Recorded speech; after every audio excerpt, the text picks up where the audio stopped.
Attention Austin musicians and music industry professionals, are you having a difficult time navigating these tricky waters? Well, the Austin Music Foundation is here to help you. The Austin Music Foundation is a nonprofit dedicated to strengthening and connecting the local music community with innovative programs that empower musicians, music industry professionals, and music businesses within Austin's creative economy. With expert panels, consultations, mentoring, and mixers, AMF's programs provide the necessary tools and opportunities to help the Austin music industry succeed. Now look, ever since COVID took over last year, everything's moved online. The consultations are online. They're at no cost to the artist or to the music industry professional.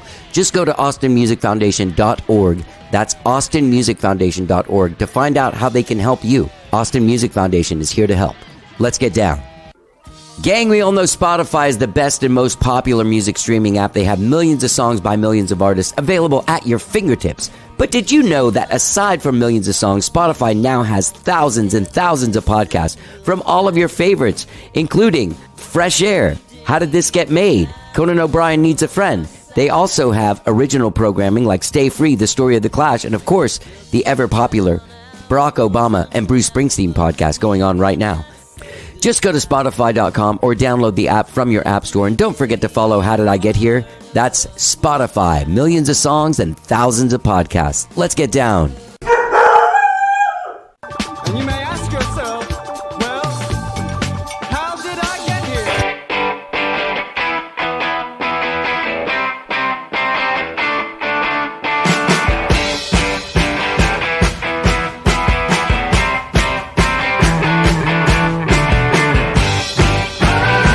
It's time for How Did I Get Here?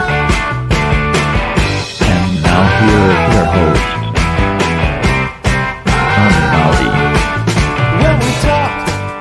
All right. Hello, I'm Johnny. I'm your host. Welcome to the show. I hope you guys have all had a good week, whatever it is you did this week. People are getting back to normal. The traffic levels are back up to pre-pandemic levels. So that's an exciting thing if you live in Austin or a place where there's a bunch of traffic, isn't it?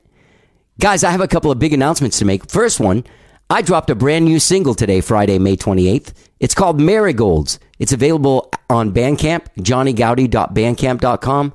I wrote and recorded it with my friend Gabriel Rhodes. He played guitar and keyboards. I played guitar and sang. Our friend John Chipman from The Resentments played drums.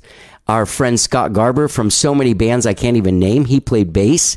And our dear friend Noel Hampton from the Bell Sounds did some backing vocals. You can find it at johnnygowdy.bandcamp.com. Actually, you know what? Let me play you a little bit of it. It's a waste of time,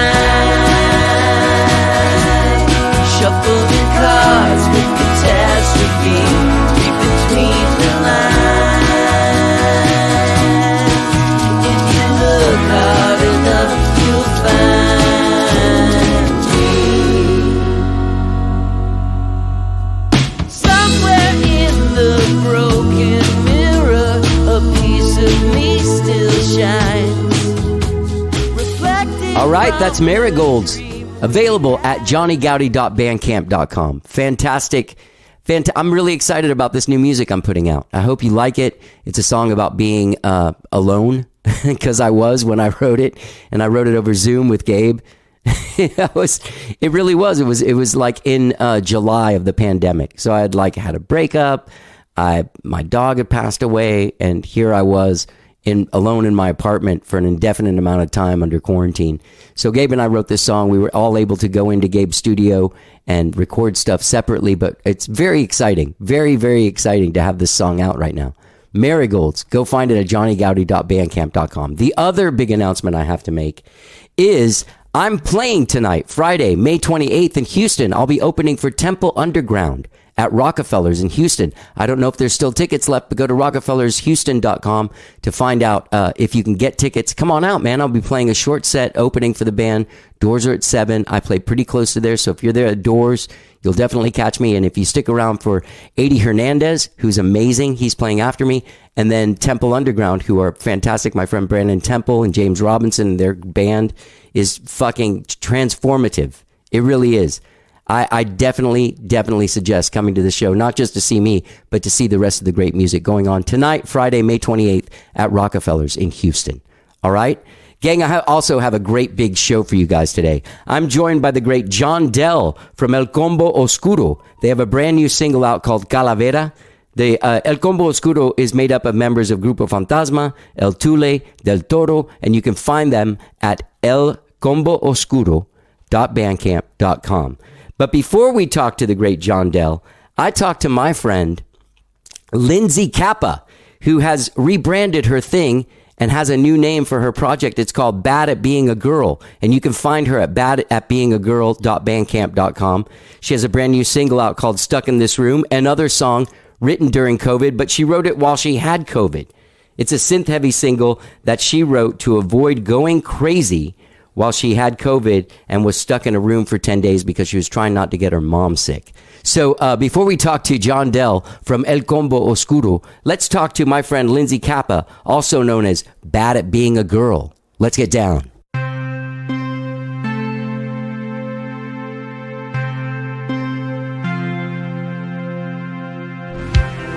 Inspiration doesn't come from four walls.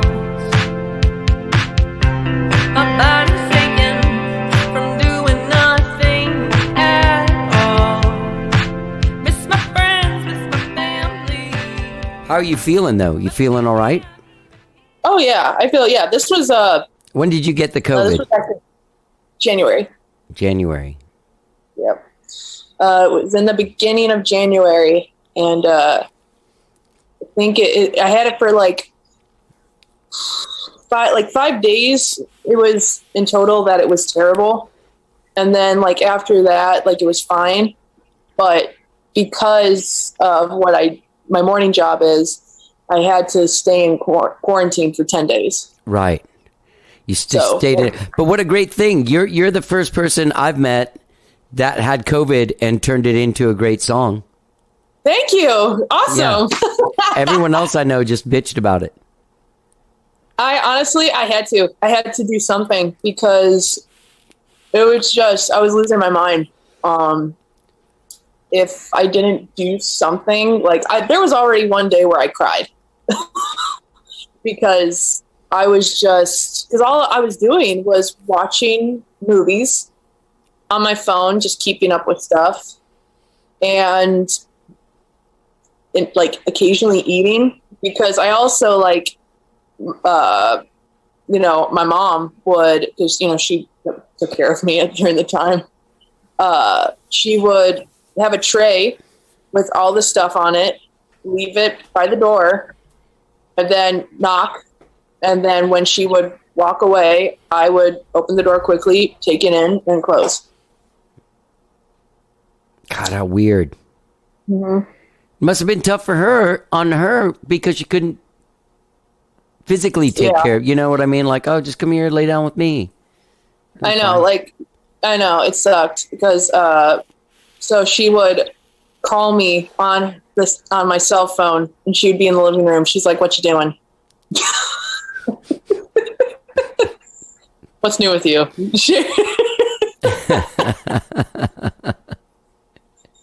So I'd be like, nothing. Nothing, literally. And it was funny because also when I had COVID, that's when it snowed that one day. Oh, the fun snow day? Yeah, the fun one, not the tundra. The end of the world one. Yeah. So I was just at one point, I was just sitting and just watching the snow fall through the window. I was like, okay, well, this is nice. This is a little something new. A little different. Yeah. Well, did you record, is that your COVID singing voice, or did you had to wait for a while to get? I had to wait. Yeah. So I did record a rough, so I wouldn't lose track of the melody and the lyrics and, all of that.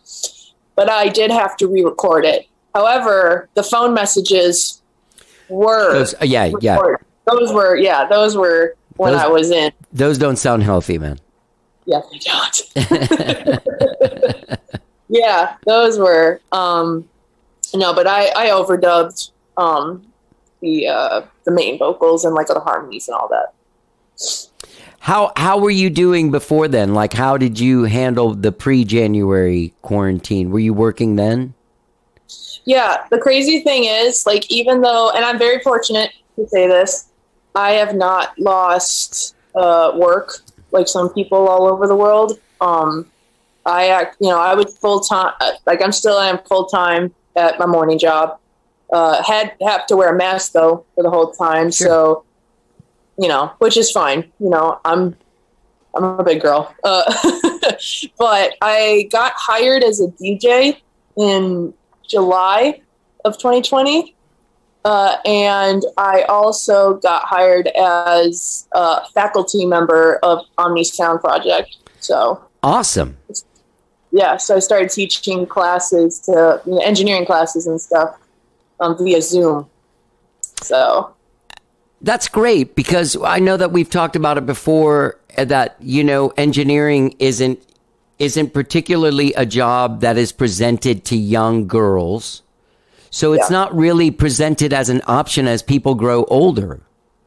I mean, right down to like the toys we're given when we're kids. Like, you don't get a girl like an erector set, or you know what I mean? yeah, no, I hear you. Yeah, it's so weird, and what's great is, like, I think my favorite part about doing the teaching, because I never saw myself as a teacher. I always, like, when I think of teacher, I think of, like high school and stuff like that. And I don't have the patience to repeat myself, like, every single day to, do any of that. Which is why I admire teachers so much, because I would lose my mind. But that's why I liked Omni Sound Project, because you teach one class and it's a variety of people, and they're all over the US. So, like, it was dark here one day, and one of my students was in the sun, and because they were, like, I think in Oregon or something. Right. So so it's kind of trippy, but it's also really cool at the same time. That's awesome. Are you okay, also there's been a brand change with you since you've last been on. Yeah. You're now going under the moniker Bad at Being a Girl. Mm-hmm. Yep. Yeah, I wanted Lindsey Kappa to just represent me as an engineer. Just because, I don't know, it's just, I felt like, not that I'm not proud of the work that I've put out before. I mean, but at the same time, I don't know. I always felt like there was something missing. Right. And I didn't know what it was. And so when COVID happened, I decided to take it as an opportunity to, like, start over and think about, what do I want? How do I want to, like, represent myself? Like, what is me? And it took a long time to really dig deep, because I've always, like, so I'm also, like, when it comes to music too, although I really do write what I want, at the same time, I felt like I was kind of catering to some people, not in particular, but just, like, in general. Like, to what you were hearing being done by your peers? Kind of, yeah. Like, I don't know. I just felt, I mean, and obviously, like, there was definitely, like, me getting in my own head. I think we all are guilty of that, especially with art. Yeah. And also, like, just, I don't know, just feeling this pressure to sound a certain way and not just going with my gut. And I didn't want to do that anymore. So I took a break. I deleted, like, all of the Lindsey Kappa social networks and stuff like that I was using originally for music.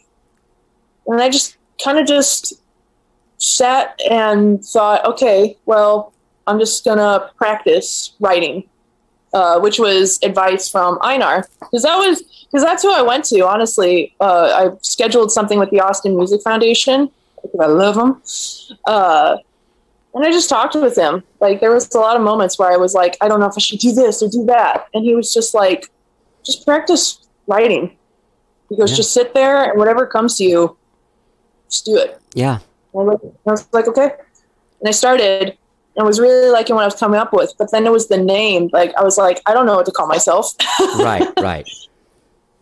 And I remember I was talking with my mom, and because she likes to help out too. She's like, well, why not this? You know what I mean? And I was like, I don't know. And one evening, I was like, I don't know, Mom. I'm just terrible at being a girl. And she was like, wait. And we kind of stopped for a second. And we're like, there's something there. And it's just kind of, because we're like, I'm tomboy, but I also like glitter. Right. Yeah. So yeah, that's just kind of how it kind of came up, you know?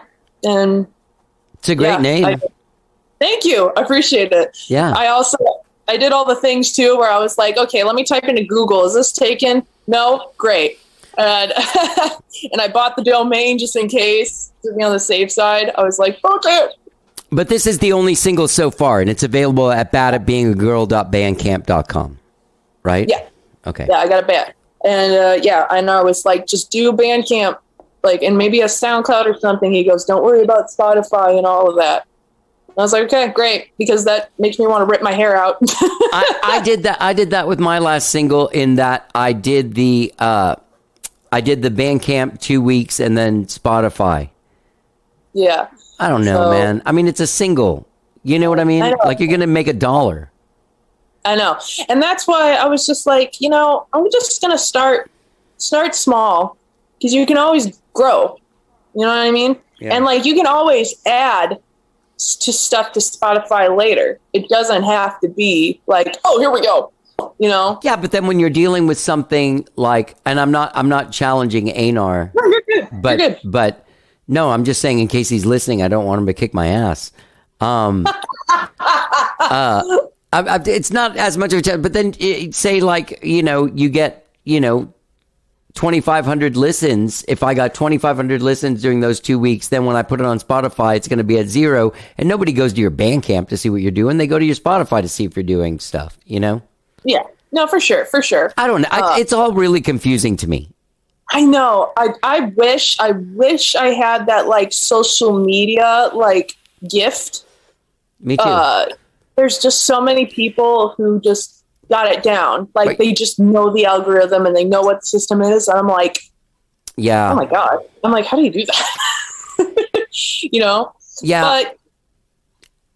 But go ahead. No, it's if you like doing stuff more than talking about that you were doing stuff, or that you're thinking about doing stuff, or big announcement coming, I might have done some stuff and you might see it sometime soon. Like, all that stuff to me is just stupid and invisible. You know, it's difficult because that's what dictates where everybody, you know what I mean? And I think you know what else I think is weird? I think it's weird that no one can have any kind of mystique. Like, not that you want people, like, there's no, like, you know how, like, when you come out as an artist, you want to come out like with some kind of mystique, but there's no mystique because people can just go to your Facebook and then they look at your whole life for the last 10 years. And I know exactly what you're talking about. They know everybody knows how many people listen to your song. So they're like, this person doesn't, nobody listens to this person.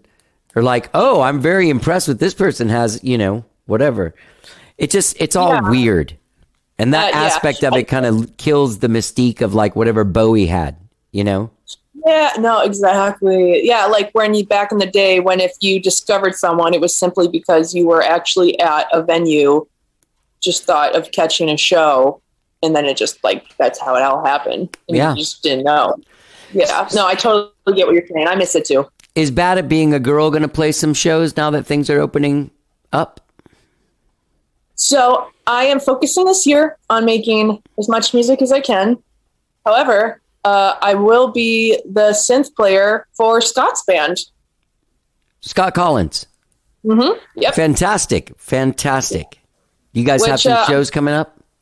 Yep. I won't promote them right now because there's a couple that are still in the air and haven't been finalized yet. So I'll let him be the guy to make the official Scott Collins will make the announcement. But well, that's cool.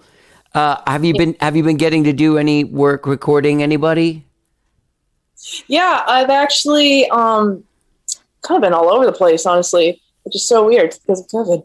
I was able to record a live session for one of my buddies' bands because their song was going to be broadcasted on, I can't remember which news channel, but they were being like highlighted because they just released a vinyl and single. Mm-hmm.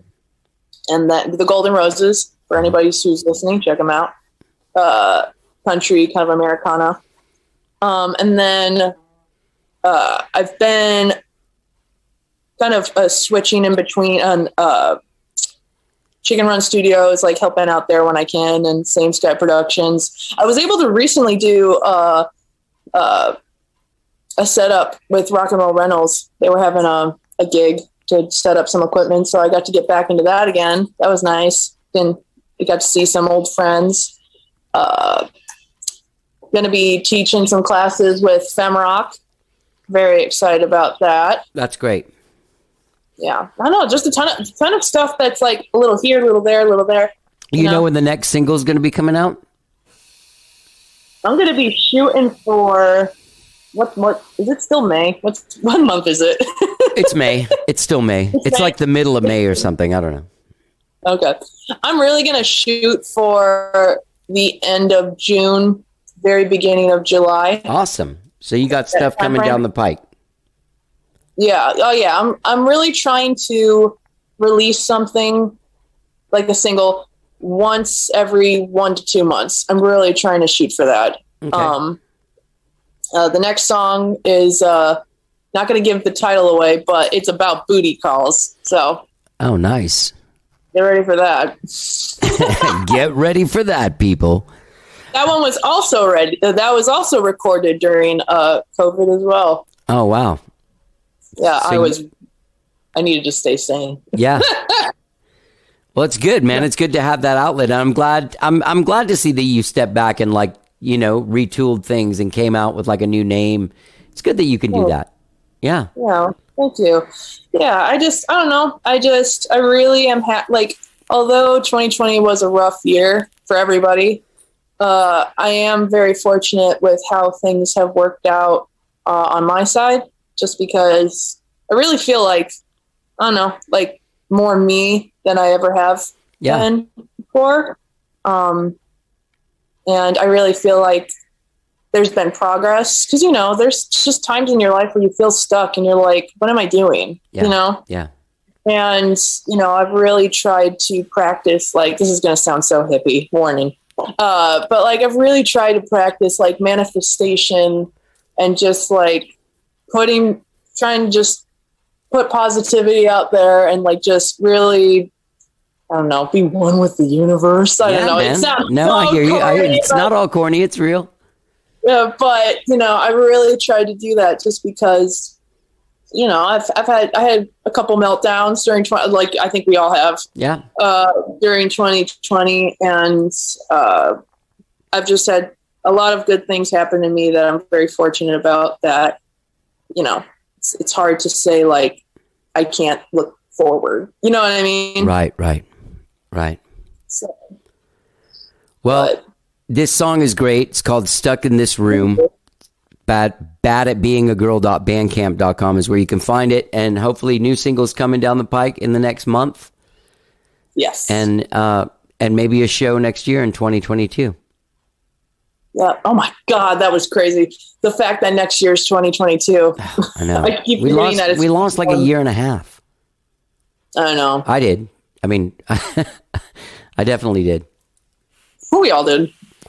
Well, it's great to see you, and it's great to catch up with you. And this song is fantastic. People get out there and check it out. Bad at being a girl.bandcamp.com. The song is Stuck in This Room, written and recorded during Lindsey's bout with COVID-19. I don't mean to laugh, but I'm glad you made it through. Look at you. You look healthy and happy. Thank you. Yeah, no, and please don't feel bad for laughing because, the whole situation was just wild. Yeah, you have two choices. You can laugh or you can cry. And I end up laughing at weird times because of that. Yeah, you have to, honestly. Just it was what it was. I'm lucky that, my case wasn't severe like some people out there. Yeah. And yeah. So maybe it was the kick in the butt I needed to actually get shit down. Exactly. Well, congratulations, and it's great to see you. Take care. Be healthy. You too. I'll see you around the. You know, did I tell you my grandma calls Trader Joe's Little Joe's? That's so cute. That was like when I was a kid and I called J.C. Penney Jenny Penny. Jenny Penny. That's good. Little Joe. All right. Well, it's great to see you, Lindsey, and I'll let you know when this airs. Awesome. Take care. Have a good one. Stuck in this room. I'm stuck in this room. Sitting in my room.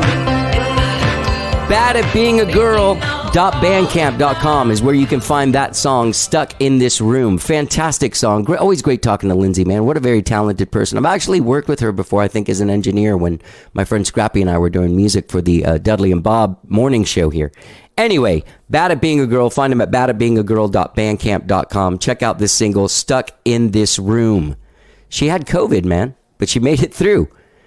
All right, next up, I talked to the amazingly talented John Dell, whose new group, El Combo Oscuro, has a brand new single out called Calavera.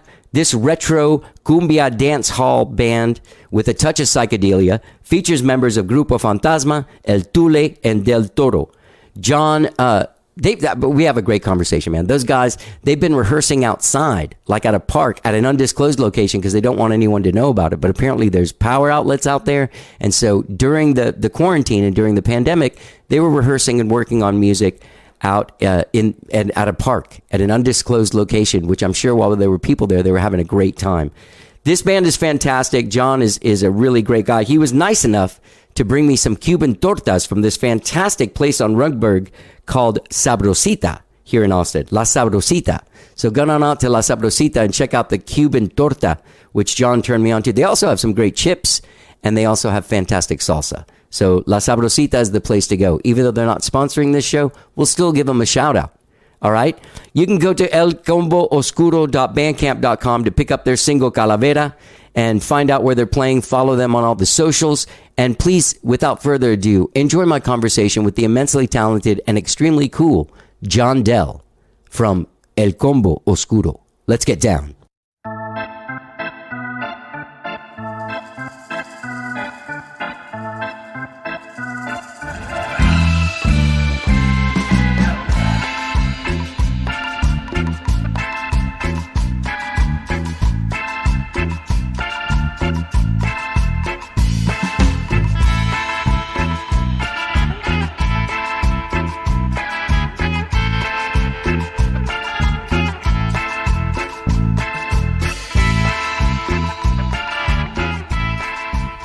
We're in person.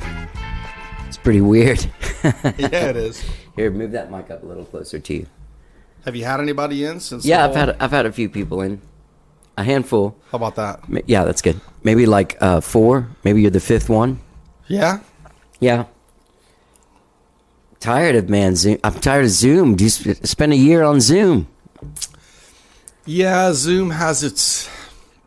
I thought I would get on board and try the live stream and. Oh, you did? Well, I didn't really actually get around to actually trying it. I thought about it a lot, But that, you know what happened to a lot of people I noticed is that by the time they got around to doing it, it was over. There was a windfall, dude. I did one last March where I made like $750, and I freaked the fuck out. Like I was like, wow, that's like cover band money. Yeah, playing an hour. Just putting on pants and putting on my phone in front of me and singing to people on Facebook. And then it normalized, but it was still good. But then like by October, it was I didn't get around to figuring it out until it was like too late, I think. And not that I actually figured it out, but yeah. What were you going to do? Play by yourself or play with your band? Well, the band thing requires a whole fucking scene. That's the thing it is with the band, and the whole COVID thing was like a transition period where we weren't sure what we were going to do. Well, nobody did really. And then launching a new group And then Yeah, you actually launched a new group. Yeah, we got really busy in a with that. pandemic. And what we did was, we're like, well, we can't be in the same room, so what are you going to do? And then one of the guys was like, well, let's just meet at the park. And I thought, That's kind of cool. Well, I thought it was kind of cool, and like I was thinking, man, I haven't done that since like high school. Just kind of show up at a public park and start jamming, you know. And then so we went to this like undisclosed location because it's like primo. But anyway, we show up at this park, we find electricity, and we just crank up the jams. And next thing you know, it worked so well, we just started doing it like every week. And so we never missed a rehearsal the whole COVID thing. We never skipped the beat, and we were able to put it together, all this material, and you know, and like a whole new thing. Okay, first of all, what's the name of the place that you got the lunch again? One more time. The lunch is La Sabrosita off Runberg. So, listen, anyone listening to this that's planning on coming on the show anytime, you should definitely do this for me, because that was a great. Thank you very much. We had tortas from La Sabrosita. I love turning people on. It's the torta cubana. Torta cubana, yeah. You got to go cubana, man. Yeah. And you last time we were trying to figure out when El Tule was on. Maybe it was 2017. I think it was right around then, yeah. But El Tule is still going? Oh, yeah. Okay, yeah. Here's the deal. I'm Latin as well. But the Latin guys in this town have like 6 bands. All like AJ Vallejo has like 6 bands. Everyone involved from Grupo Fantasma El Tule, Superfonicos, any of those bands has 6 bands. Well, there's so many genres that you can do within that like umbrella term. I mean, you've got salsa, all the different subgenres of salsa. You know, you got cumbia, and of course, cumbia is just wide spectrum, right, of different. But cumbia. that seems to be the main, sort of style of music, and no matter on the spectrum, but somewhere like under that giant umbrella of cumbia. Yeah, there are a lot of you guys. There are, and you know, but there's all kinds of different types of cumbia, and they really don't kind of cross genre too much. They're their own world. If you have, it's like you got your guys on East Riverside, you got Plan Sonidero, Organización Cumbiambera. Oh, you guys are actually like sectioned off by parts of town. Oh yeah. And then those guys, like, if you ever get the chance to see Organización Cumbiambera, those guys are just gangsters. They just kill it, completely floor any venue they go to. And then you got your Plan Sonidero, the more romantic, slow sonidero ballad styles. And you got the Parranderos de la Cumbia. They play the party jams. And then you got your Money Chicha doing the chicha element, the psychedelic, and then you got El Tule doing like a mix. Right. And Grupo Fantasma, they're all over the place. And now here comes El Combo Oscuro. Right. And so that's kind of the product of COVID and meeting at the park and jamming. It's Johnny Lopez, the founding drummer of Grupo Fantasma. There's this guy, Mauro Lopez, on keys that's just... The guy's a prodigy, man. He is just amazing. I've been looking for someone to kind of do some stuff with that has that approach to music and those sounds. Yeah. I want you to keep on naming the dudes, but real fast, I do want to step off to the side and say that organ, that particular sounding organ, is it a farfisa? Because it sounds a little richer than a farfisa. You know, honestly... I'm like the least informed musician you'll be. But you know what I mean, right? There's a certain organ they used for it. It's not just a B3 or something. It's like it's like there's some kind of like. Well, I think what they do is that there is a farfisa in some, but I think that they run it through like effects pedals. Yeah. And they'll put they'll run it through a distortion pedal and a delay pedal and a wah. And is that what when it like say in El Combo Oscuro is that the dance hall element of it? Is sort of those weird delays and it is. Okay. It is. It's just that driving, pulsating rhythm, you know, party music. Right. And that's kind of, you know, what we're going for. Calavera is the song. Is the song you guys have out. Yeah, we went over to Beto Martinez over here at Leche House, you know, one of the Money Chichi guys, and he's got, we were talking about his studio. And his Tascam 388. Yes, sir. He's got that real distinct gritty sound. Yeah. But every time he comes on the show, there's like a 30-minute just love fest of that tape machine. Well, I mean, it is that good. And he's doing stuff like on Pro Tools, but still runs it through the tape machine first, right? Exactly. Yeah. Yeah, so it's the best of both worlds. Best of both worlds. Analog recording, mixed digitally in Logic with minimal overdubs, and not really zooming in on the screen to microscopic pick it apart. Yeah. Yeah. Keeps it feeling like gritty and live. And were you guys able to record live? well, that's an interesting question because I've never been I've never been a part of like live recording and the production end of it, but with El Combo Oscuro, out of necessity, we started recording ourselves in the park. And of course, I was really skeptical at first. And wouldn't you know that some of those recordings that we played back like the day after, I've listened to them and I was thinking to myself, how are you recording it? Just on your phone or something? no, one of the guys has one of those like stereo Zoom Sure. type deals. But I mean, that's still like a field recorder thing. Yeah, and if Those things can sound fucking great, man. I was like blown away by the clarity. I mean, of course, the wind's got to be right, and if you move it 2 feet one way, but I think that there's potentially some material that will. I'm almost positive it's going to happen. Some material will be released from the park. I think so. That's so cool, man. Live at Mueller. So that's what you just gave it away. I did. What are you doing in an airplane hangar? Yeah. It's like some natural reverb in there. There is. I played a gig in there. Have you? Yeah. There's a lot of bands, and everybody kind of works it out between us, and all that. But, What a cool thing. yeah, well, COVID, everybody kind of just. I think a lot of people went back to like their roots with a lot of stuff. It was like there was a whole lot of sitting around the house and like strumming shit. guitars. Yeah. There was, I never finished learning that Steely Dan tune, so I drove myself completely insane until I could say, okay, I could play one Steely Dan tune. Most of it anyway. I don't know if you can see it, but I did some gigs with Skunk Baxter. Speaking of Steely Dan, man. He was great. I bet. Monster player.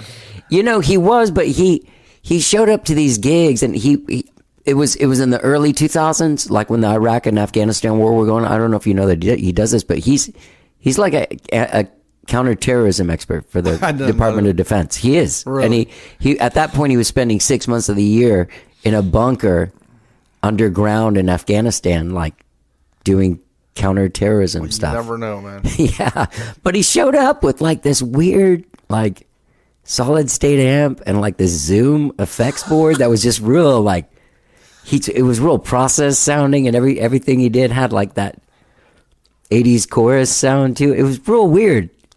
I mean, he's amazing, but you're kind of like, really, that's what you do? Yeah, you never know. You never know. Funny guy. I should edit all that out in case he hears it and gets mad at me. I don't think he listens to the show though. Well, he's the guy's a monster in his own right. Monster. So you learned to see what Steely Dan song, or were you just using that as an example? I don't know the names of them. Of course, if I've been listening to it since I was a kid, but it's the do do do do do do. Yeah. Do. Yeah. Do. Peg. Yeah, the classic. It's you ever seen the have you ever heard the isolated tracks of the backing vocals? I have. I actually have. I like that kind of stuff. I like, I've came across one the other day where it was Michael Jackson and Quincy Jones, and Michael Jackson was actually beatboxing all the parts. Oh, yeah. And it was amazing. Yeah. Those guys, the way it's kind of interesting. How things came to fruition, like that the backstories to stuff. Yeah. You know what's funny in our culture, and we'll get back to music in a second, the cancel culture. Yeah. Nobody ever canceled Michael. Michael did very horrible things. Yeah, well, But you know what's funny is like he's a guy that like, yeah, well, you know, just like you said. Yeah, well, I mean, who knows? Billie Jean's great. Yeah. All right, so go back to the rest of the band. You ended on the keyboard player who's who, Flor? He is Mauro Lopez. Mauro Lopez. And All right. he's one of those like guys also like the backstory. You know, he's been around for a long time releasing. He's one of these guys that plays everything: drums, guitar, bass, keys, congas. But the thing is, he does it really well. You know? Oh, shit. And he's a really good engineer. So he's been recording and releasing his own material under the name Del Toros. Okay. For quite some time now. If you haven't checked out Del Toros, I didn't check him out, but I will. I saw that's where he comes from. Yeah, I've been following him for a while, so really fortunate to finally. We've made a couple passes at it before, but the timing and everything wasn't right. But this, it's working out now. Johnny Lopez from the Grupo Fantasma, right? The founding drummer. The drummer. Then there's Mateo Turner from El Tule, the conga player. And his story is really interesting. This guy, he's a big Fish fan and the Dead. So this guy literally traveled the country for 2 years with a djembe and a backpack. And he played that djembe every day, rainbow gatherings and all this stuff. And so what he did was that he moved over to congas. And he's just like a monster on the congas. Wow. But stays out of the limelight. Very unknown guy, but he's really good. And he's a super cool guy too. This fucking town is like, you know what I mean? Like I bet I'm not even like the best anything in my apartment complexes. You know what I mean? I'm sure there's a guy out there, some guy shredding on piano across over here, some guy over there that shreds on guitar. It's Austin, man. Yeah, it is Austin. There's all kinds of people, and music just attracts people. Yeah. So who else? Well, before we forget, Joshua Collier, timbalero. He was El Tule alumni also. Right. We came across this guy. So I met this guy, Peter Fuller. And this guy relocated from New Orleans, and just a super nice guy too. And Peter is a graduate of the what's it called, Bourbon Street? Yeah, Bourbon Street gigs where you show up. I don't know when load in sound check is, but you're basically playing from like 7-8 o'clock till 3 a.m. Oh yeah, 45-minute sets with these little breaks, and so it's kind of like when the Beatles went to Hamburg, yeah. You get really, really good. Yeah. And you get really intuitive, and you really learn the mechanics and how to facilitate a group. Right. And he played and is currently playing, and I'm sure will continue to play if we're all lucky to do so, key part and just the logistics, the all the little nuanced things that kind of help a band keep moving forward. Super nice guy. That's awesome. Yeah, and then throwing a lot of different material out there, trying stuff, and how do you do this? Like, do you show up at the park and you've got like some jam you've been working on or something, and you do that?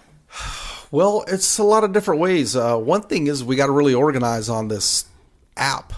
Where we can have, versus the old, they had to talk the older guys into getting off the traditional text and emails, and we get on this like a group, it's called Slack. And so everybody is on Slack, and it's very easy. Isn't that the weed dealer app? This is like, I think a lot of businesses use it, where you have topics and you can have like one section of the chat is, rehearsals, and another one is song ideas, and the other was song notes. That's cool as shit. So you keep everything organized and from getting derailed. I should do that with my band. There's 7 of us and a lot of ideas. That's the way to do it, the night before rehearsal, you're like, what are we doing? Yeah. No, this is the way to do it, because you have like subtopics. So basically any musician, of course, all the younger generation, they're all over this, and they're probably on the newer version of Slack. Right. But for me, it was a game changer, and I'm old school, man. And so we keep different song ideas. You can put recordings on there. Oh, really? And, yeah, I think taking a lot of like the DIY approach to quite a few things. You know, Yeah. recording, video. So you put ideas on there and send them. Oh yeah, Somebody will expound on it and send it back. absolutely, yeah. That's and cool. we'll bounce back and forth, and then we'll take that, and then we'll move it on over into the almost arranged Right. section of it or something, and then we'll make it into the rehearsal. This is what's going to go down at rehearsal. Here's a recording. Everybody learn it. Show up ready, and there you go. It's just an organizing tool. Am I mistaken? This show isn't going to come out for a few weeks, but in the time that we're talking, Cinco de Mayo is, I think, Wednesday. Aren't you doing? We are. El Combo Oscuro is doing the Far Out Lounge, kind of like a happy hour, 6 p.m., 6:30 p.m. Okay. Just to kind of, because we're still out there just kind of getting comfortable. Is this your first show? No, we had a first show a few weeks ago, and then we did one last week. Yeah, last week, Saturday. So got a few under our belt, but, you know.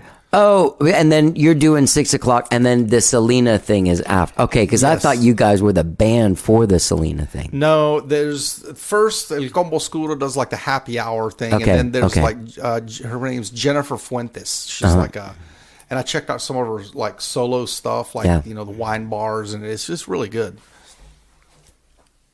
I watched that Selena thing in December. My grandmother rented a beach house for a month because she was going crazy, stuck in her house. Yeah. So I watched that whole Selena. Oh, the documentary. No. It's like a TV show. Oh, the movie. No. It's like a TV show that they had just made. It came out on Netflix really? like the week I got there, and I was like, oh yeah, I'll watch this. Yeah, Selena, man. You know, people love her. You know. Did you grow up listening to that? You know, I didn't. I grew up listening to the more stuff that we're getting that I'm fortunate enough to be able to play lately.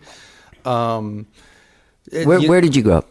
I grew up in Monterrey, Mexico. Okay. And then, you know, moved to the States when I was about to turn 16. So, that era, grew up on like the 70s, cumbia, Ángeles Azules, Yeah. the more like not down tempo, but melodic, just dance to. It's just something that the tias got playing on the hi-fi. you Right. know, that kind of stuff. And they're still around. They're getting rid of the Ángeles Azules are actually playing the Cedar Park Event Center. They're still at it. Wow. 40 years later as a band. It's just amazing.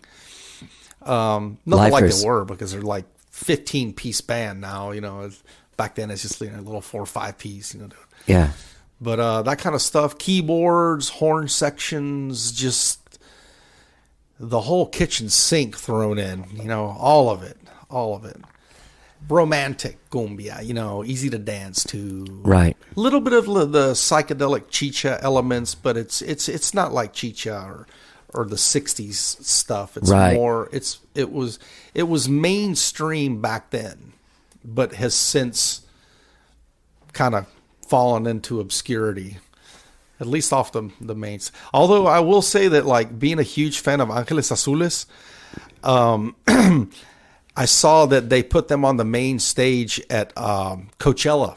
Oh, really? Yeah, I was like, somebody's still listening to it. You know, somebody's still on it because It's cool when that shit happens, isn't it? it was really cool, man. I was really happy for them. Yeah. Because they were completely out of their element. I mean, they're showing up on what's going on here. I bet. Well, we're going to do our thing. And you could see people kind of swaying in the crowd, dancing. And I was like, yeah, good for them, man. Yeah. So wait, when you moved here, where'd you move? To the We ended States. up moving just all over the place. I spent a lot of time in Florida, you know, with a Cuban, you know, Yep. the influence. And Yeah. Tampa Bay music scene, you know, back in the day. What was going on?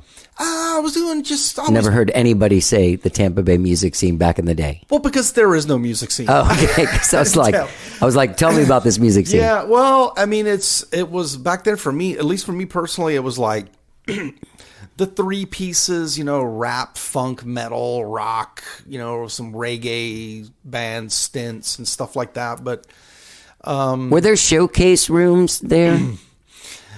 Like no, were there no gigs like a 1-to-1 or something no, like that? No, Tampa. So to put it in context, if you go to Ybor City, the old Cuban district in Tampa, that's like the 6th Street or Beale Street. Right. You can literally, Johnny, walk from one side to the other of the strip and not see a single live band playing.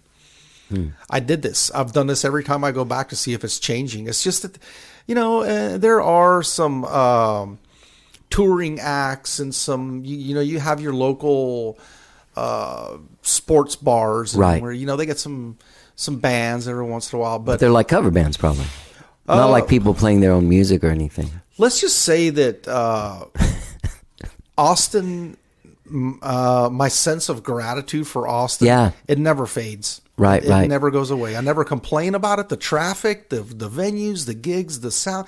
I don't complain about anything in Austin. We have it really, really good here. We do, and there is something about people. People get like, the live music capital of the world, whatever. But it's not.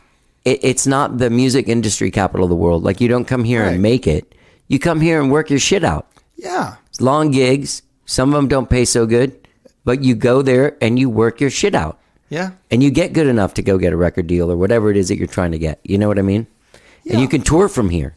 Austin offers so many opportunities. I'm like Austin's biggest advocate. I like get kind of like a little riled up when people kind of, Austin is, hey, wait, hold on, buddy. Yeah. Yeah, me too. And I mean, I've lived here for a long time too, and I've seen the changes, and I know what people mean when like it's changed and it's not the same as it was. You're right. It's not. That's what happens. If you have a town that's super fucking cool, people are going to move there and all the rent's going to go up. Like, if you're looking for like that cheap place where like the newest center, like, go to Detroit. You can buy a house there for like $75. Yeah. And there's no probably places. I have my buddy that I played in a band with in Florida. He left and he's out in LA now. His name's Rocco Guarino. He's done really well for himself. He's a producer and recording and whatnot. But he said, LA and Nashville, because he travels around the country for his job in the music business, and he says, man, you guys in Austin, you just don't know how good you got it, man. Yeah. Because the logistics in New York, it's a nightmare to get somewhere. And then in LA, it's like there's you can only really play once every 3 months or something. Well, that's what he said. He said there's like a million musicians, but there's no bands. And I said, what do you mean? Right. He said, well, it's just they make it so difficult where they actually want you to sign a contract with all these very difficult things, expectations before you even... Right, about like how many people are going to show up, and then you owe the money of the people that didn't show up. Yeah, I didn't want to say it, but yes. Yeah, that's what goes on over there. It's pay to play is what it's called. Well, I didn't want to say it, but there you go. And so that's kind of what's going on there. So I don't know if I could actually function in that type of environment. So anyway, Austin, I'm his biggest advocate. So you were playing gigs there. What were you playing, like restaurant gigs in Tampa? Oh, in Tampa, we did anything we could. We just, our first gig was we played this beach bar in Dunedin, Florida, and we didn't even have like complete songs. Right. We just wanted to play music, man, jam out. We did like some surf rock stuff, and then I was trying to like cop some Stevie Ray licks back then, and we did some jams, and I don't even know what we did, Johnny, but it was probably comical. But we did it anyway, and it just kind of, I think that's kind of How old were you? Oh man, I was young, man. I don't know, teenager. Yeah. But I think the point is that, and I think about that kind of often. I don't know what, because it made such a big impression on me. Where, we were nowhere near doing it or ready, but I wanted to do it, and we just went and we just did it, man. And we really never turned back, because I'm still kind of doing the same stuff. I mean, in Austin, I remember the first gig with El Tule was, they told us, well, that was back in the glossy picture. You had to have one of those and a demo, and we didn't have a demo or a picture of the band. Wait, where was this? Here? Yeah, it was a place where Barracuda was, but it was like one of the previous incarnations. Beauty bar? No, next to it. It was like the something parlor. Yeah, I know what you're talking about. I can't remember. A few venues ago. And then I said, well, how about you just give us a gig, and then that'll be the audition. Oh, no, they wanted an audition. And I said, well, how are we supposed to do that? Or we'll win a demo. Come here and set up at noon play? Well, I don't know what they were asking, but I got the guy to agree to letting us play it Wednesday at 2:00 in the morning, and I was sure, man, we'll take it. And that was like our first gig, and El Tule, and we just relentless. What year was that? Man, that was we're almost up on. I think we're in like our 16th or 17th year, so early 2000s. Okay. Somewhere around that. I don't know, it's a little bit of a blur. Where else did you guys play? Did you guys play like El Sol y la Luna or anything? Oh, yes. Yeah. With El Tule, we just did anything and everything and we still do. Just wherever. I'll try anything twice. Do you guys ever have a residency anywhere?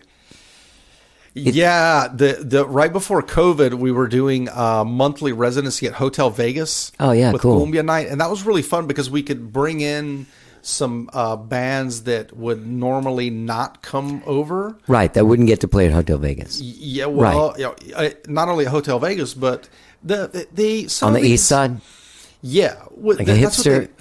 They kind of like gravitate to specializing in quinceañeras. Oh, right. Weddings. Right, okay. Because they know all the iconic stuff, the Celso Piña, Niceto Molina, all these guys that everybody knows, and those guys, they play that. Right. And that's their niche. And so, but it offered an opportunity to bring in some, and also once or twice brought in some bands that really go a little bit further out there into some other genres, like, it's really different. It's like waltzes, like Tierra Caliente, like almost like banda music, with a big some of that stuff. And so that was kind of fun. Wow. Think you'll be doing it again when the thing's open? I've been there a couple times. Yeah, man. I went there back in October, actually, to the back. To the back? Mm-hmm. That's the plan. We're just kind of waiting to see what happens, and then it'll happen. It's just a matter of when. Yeah, they got a great food truck there too, man. Great burger, fries. They do. Yeah. And across the street, halal time. Oh yeah, Woo! I just discovered that. Go see my man Sam behind the window. That's his name? Oh yeah. I want to tell him the guy's an Sam. artist. Yeah. He worked at Halal Brothers over by UT, and then he's from Iraq, and then he branched out and got his own trailer, and now he's Halal Time. And he's there across from Vegas and Bolstead. Oh, every day. Yeah, I know that. Every night. You want to hear something funny? Yeah. Back in like 2019, I went to look at my Uber rating, and my Uber rating as a rider was like low. I'm like super friendly. I'm nice. I'm like, what the fuck is this? I didn't even know they have ratings. They do. You're rated as a rider. Yeah. And people won't come pick you up if it gets too low. Like they can be like, no, I'm not going to get a 3. So my number went down. It went from like whatever the highest thing is, like a point, from 5 to like 4.7. And I'm like, start telling jokes or something? No, I remembered that I picked up some Middle Eastern food and then called my Uber and was going to eat the stuff here. But then I got in the guy's car, and I remember a guy going like, did you just bring food in here? And I was like, yeah, I'm sorry. And he rolled down the windows, like didn't say anything, but rolled down all the windows. See, I'd be asking you where you got it. Yeah, no, he was not. Must not have been his thing. Because and also I guess it probably. I bet the rest of the riders are like, wow, you got some. Yeah. What's the curry? Food? Yeah, what's going on in here? So with El Combo Oscuro, Far Out Lounge is a good place to get out there. That's yeah. There's a couple of places that have emerged from this COVID closing era. Yeah. And they've kind of come out like pretty rocking. Sagebrush is like that. Yeah. And Far Out Lounge, definitely. Yeah, we were at Veracruz All Natural Tacos. Yeah, that's a great place. Which they got good tacos. But the one off Weberville last Saturday, that was really like the litmus test of the music, to see how audience reaction and all that. And I could see that place, if they continue to do live music, it's because it's on a corner. They have the packed gravel and food trucks in a semicircle. Right. It's just the perfect layout for live music and a band to project over to an open area. That's cool. Yeah. I thought that The was one thing about that is it's going to be July and August pretty soon. That's true. and the whole outside craze. It's the way it rolls. I think people are just so anxious to get out and see music that it'll compensate for those hot months. And once things open up, well, I mean, we'll see. We'll see what happens. How do you feel? Have you been out to see any music? These first few gigs was my first time out. I mean, I was playing the gigs. Yeah, I was fortunate enough to get the vaccine here, I don't know, a month ago or so. But I mean, for a while there, we didn't know what to expect like anybody else, and homeschooling the kids. And how many kids do you have? 2? I have 2 kids. Yeah. How old are they? I have a brand new teenager, 13, and a 10-year-old boy and a girl. So really super, super blessed with that, be able to balance. That's one thing that, and the gratitude never, it's always there, to be able to balance music and kids and job and all this. And well, it seems like it's difficult. You can't just have a band anymore and live off of it. I mean, that used to be a thing. Yeah. I lived that world. Now I do 38,000 different things. Like, I'm fucking emceeing of like St. David's Foundation fundraiser and shit. Yeah, but that's commendable. That's other. You think about it this way. There's other people going, well, how does he do that? Well, can you show me how to, because I needed to. Doing this show for so long no one ever, 12 years ago, no one wanted me to host anything. Yeah, or asking how you did it. Now everybody's knocking on the door going, hey, Johnny, I have a question about that. Well, how do you... Man, if I had a nickel, seriously. Especially since COVID, it's people asking me, oh, yeah, what kind of show are you going to start? I want like yours. And I'm like, well, how much do I want to help some guy that's like... I mean, I get it. Yeah. But a lot of those are gone now. But a lot of people started shows just like this, on Instagram, fucking everything. Yeah, now it's even more...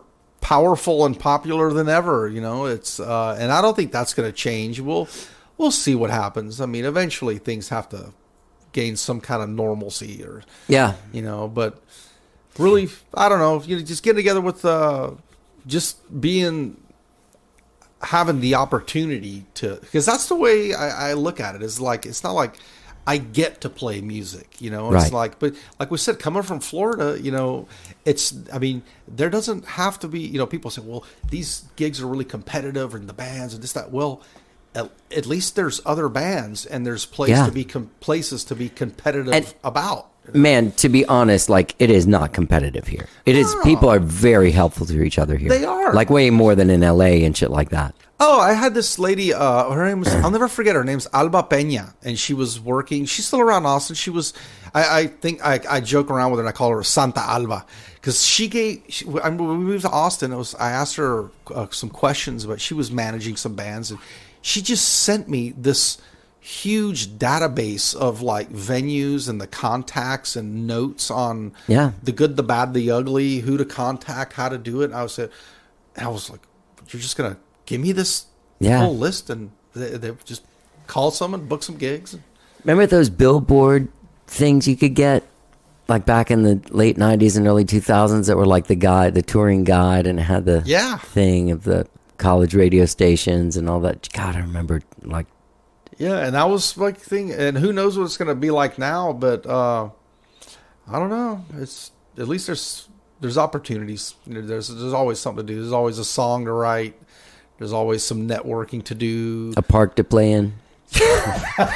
Only in Austin. All right. That's true. That's true, man. You try doing that shit in Houston, they throw you in jail probably. Or Seattle, or so you guys are going to be playing some gigs. You're doing this Far Out Lounge thing, which will have already happened but you have some other stuff coming up. Anything in June or July or anything? I can't remember the date, but there's a place that reached out that's in Wimberley. And some other, there's a festival in Colorado, talk of doing something up there with. Wow. Now I know these guys that are into the jam band scene. We played this. That's the cool thing about what you do. It's not jam band, but you could put it there. Oh yeah. And it wouldn't be weird. No, people love it, man. If you were playing the Warped Tour or something. Absolutely. Yeah. It will. That's kind of like it's a big reason why I like to do it. It's just it's feel good party music, and there's not a setting where you would think that like you could take it some places and play cumbia, and people are like, "What? Yeah, what's this hokey stuff? I don't listen to this." But that's not. No, that's not how people react. It's like they may not have ever heard it, or they may not know the difference between Tejano and cumbia, or salsa or merengue, or Cuban music. But they just know that it's like danceable, feel good party type stuff, and then being able to like go deeper into what I really personally enjoy and have always strived for, to the specific niche, is just a bonus.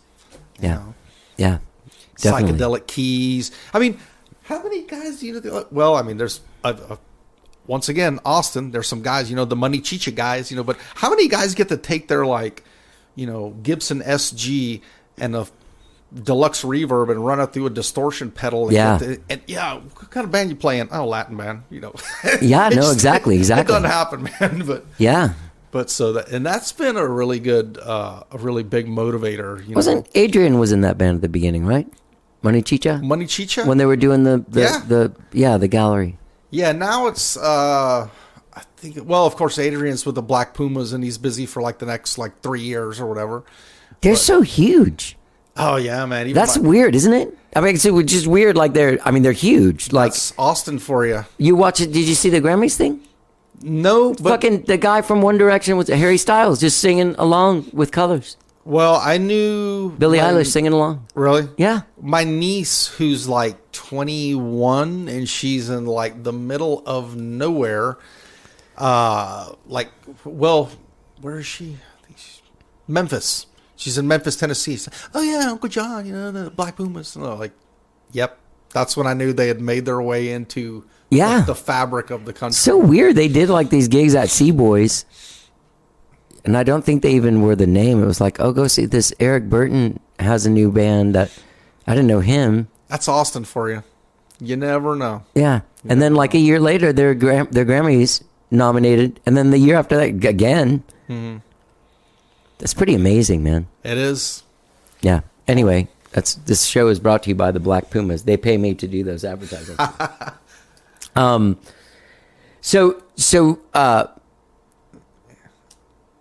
guess like Continental Club's coming back at the beginning of June. That's what they say. That's good news. Yeah. Is that a place you guys play? I've played there before a couple times, and I would love to do it again. Yeah. I'm glad. I mean, I just love hearing stories of venues opening up, and is 1-to-1 a place that you guys played? Yeah. El Tule? Yeah. Yeah. Yeah. It just sounded so American when I said that. El Tule? They've opened up again? Yeah. Yeah, there's a new guy owns it. Same guy, post owner still books it. Mm-hmm. Still has Kurt, the great sound guy there. Oh, yeah. And so, still the same. Man, that's good news. Yeah. That's good news. I know that place does, I mean, because maybe... what is it? Once a month they do the Latin night at Hotel Vegas. That it's very normal for them to. I think they have a weekly Wednesday like salsa thing and everything. They do. Yeah. They do. They're around town. Then there's Pedro's, upstairs of the clay pit. Oh no, I didn't know. There's Gloria's, and it's a very close knit community. So they kind of move around the salsa dancers, and then they go out to the what's called the Oasis out there, and it's just a matter of time before things open up. And then you got your the Oasis sub, groups, the cumbia groups, and then, Hotel Vegas and East Riverside. It's still kind of cool. It's kind of underground. What do you mean East? We're over here. There's a place over here. I'm trying to remember the name of it. They went out of business, and I'm kind of waiting to see what happens and see if they come back. But it's right down here on the right-hand side. It's not the Big Rio. Okay. It's another place smaller. It's another smaller place. Okay. And they do the Central American band circuit. There's one here, and then there's one up north. Rumba International. Okay. Oh yeah, I've seen that sign. That place has amazing bands. Really? They have this. I've seen. My neighbor's from Guatemala, and the dude is like hilariously cool. You can Right. hear him. I mean, he's as soon as he's home because you hear the over there next door. Hey George, what's up? How you doing? Pretty good. But he took me over there. He turns me on to these bands. There's this music from Honduras called Punta.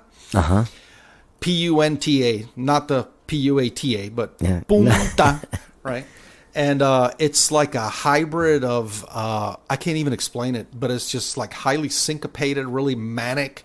And their thing is they have always, Punta bands have the two go-go dancers out front. Oh, yeah. That's killer. It's fun. It's Yeah. fun. And so seeing that. And I got to check that shit out, man. That sounds cool. Punta is ridiculous. Are those places rough? Nah, man, they look at you like, check my eyes, that's güero. Come on in, man, buy your beer. Yeah. They don't care, man. Yeah. No, That you have the same thing that I do. Like you can walk through the things incognito. Yeah. No one knows that you're actually brown on the inside. Yeah, man, that's the way it is. And there's been even merengue icons like Elvis Crespo have played right down the street here. That's the thing about it, rumba. That's the thing about Austin is there is just so many different types of music and musicians and bands and studios and people like yourself who just like diversify and do a lot of different things. Have done all kinds of different things. Could probably play like a dozen instruments and man, it's just a great place. Thanks, man. I love being part of this community. So, all right. So, Calavera is only available on Bandcamp right now. Yes. Is it gonna make its way to the Spotify's? It's on Spotify too. Yeah. Why couldn't I find it? Because I didn't look. It just hit El Combo Oscuro just hit Spotify. Okay. And of course, more in the works. And you released a couple tunes. El Sonambulo and Starman. Yeah, I've done a couple little things by my, as just those are like cool. To stay busy. Yeah. El Sonambulo, that's Beto Sonambulo. on keys. All right. Yeah, the Sleepwalker. That's Beto on keys, and I went over there and I just played all the instruments. It was like during COVID. Right. Keep from going crazy. Yeah. I saw he was writing some stuff on Facebook. He's ready to get out and play. He's like, nobody get weird, man. Let's keep this going. Oh yeah. All right, so La Calavera can be found on Spotify. You can find El Combo Oscuro. I'll put a link to that on there too. Do you guys have a website yet?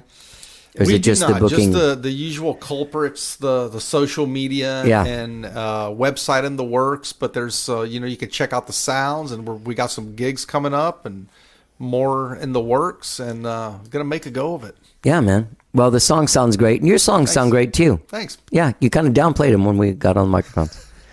But I understand. El Combo Oscuro is what you're here to talk about. That's good. Well, it's all tied together. Yeah, I mean, it seems like you guys could play those songs. We are. Well, okay. Combo Oscuro's Sonambulo, that was actually, one of the ones where I sent it out to some guys and say, well, hey, I'm kind of thinking something along these lines, little kind of down tempo and some keys and kind of melodic and, Yeah. the other end of the spectrum from the crazy merengues, and, Right. and all that stuff. Well, dude, thank you so much for the torta cubana. I love turning people onto those. Yeah, man. And thank you so much. Is there anything I'm missing, man? It's good talking to you again. No, it's been great catching up with you. Yeah. Again. And people get El Tule's website is eltuleband.com. all right. eltuleband.com and check out El Combo Oscuro. Thanks, dude. Sir. Thank you.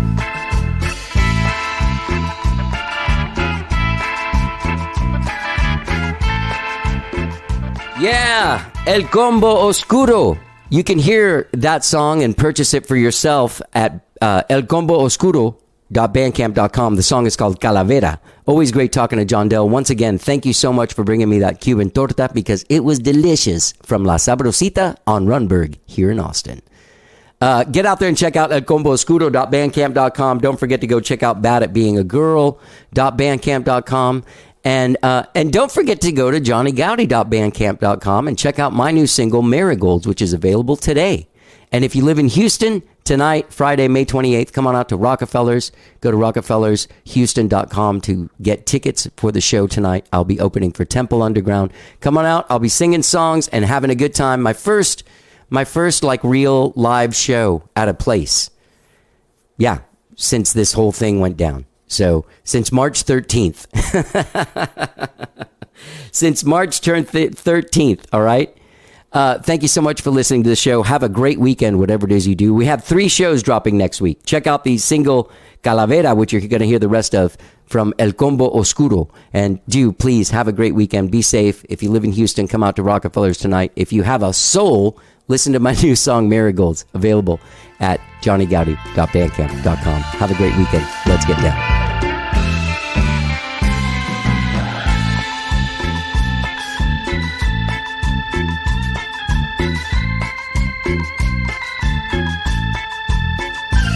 Llegó la muerte tocando a mi puerta. Me dijo tú vuelve, te voy a llevar para abajo como Dante, directo al infierno. Nadie te va a ayudar.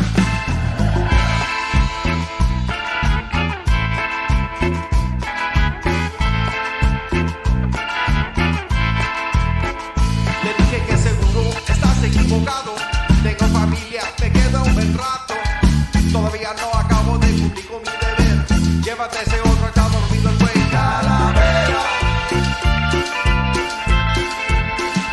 Calavera.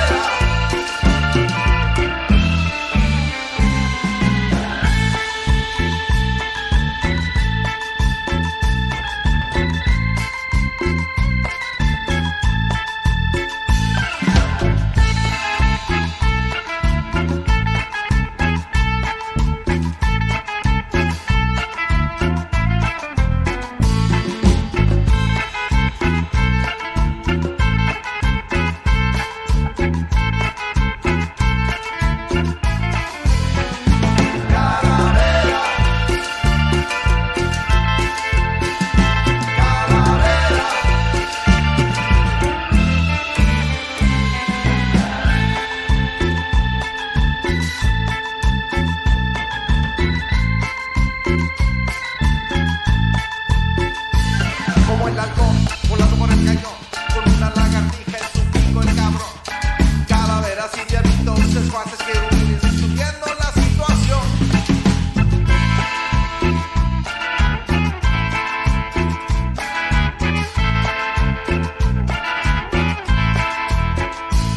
Cuando te toca, pues te toca, ya me tocó. La sombra negra me está buscando. No te hagas